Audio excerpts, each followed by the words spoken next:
Tinuod na nangadto na pud miniiyan dinhi sa City Hall. Giuban namo ang uban namong mga opisyalis sa among asosasyon.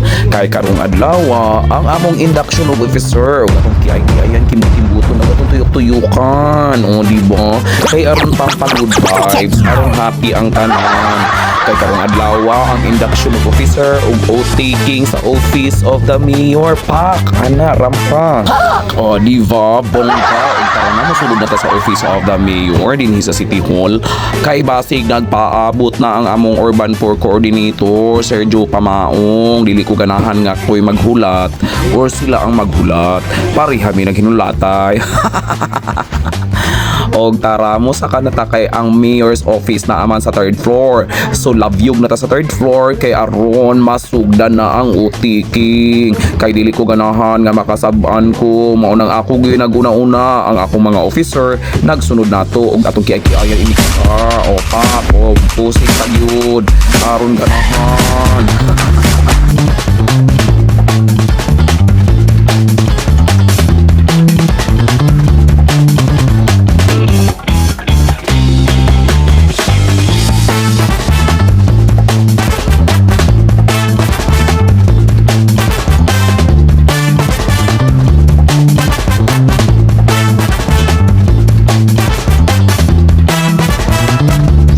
Kahuman sa atong paglabyog diri sa 3rd floor, ato dayon nakitaan sa Sergio Pamaong naghulat dinhi sa portahan sa City Mayor's office. Ug atong nakitaan ang usa ka presidente kato si Ma'am, presidente sa Taupa nga kauban nato sa ato ang grupo. Tinuod na nanami diri sa sulod sa waiting area sa Mayor's office kay kami na pud ang sunod nga tawagon.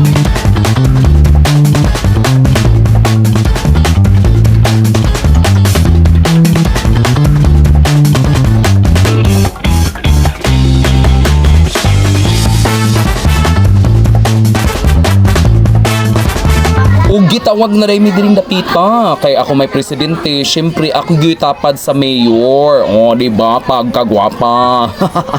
Nagplaster na mi diring dapita kay aron magsugod na ang among oath taking. Magsugod na. Barangay Dampas, Tining Dakbayan sa Tagbilaran. Sa progress ng Dampas, Tining Dakbayan sa Tagbilaran. Na napili pagka-isulti yung posisyon. Nanapili pagka-president. Manumpa nga ako. Sa dakong katarong.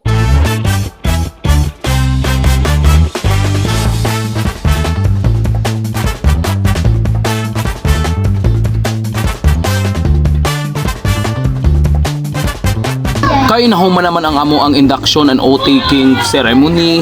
Of course, manguli nami. Manguli nami tinuod na.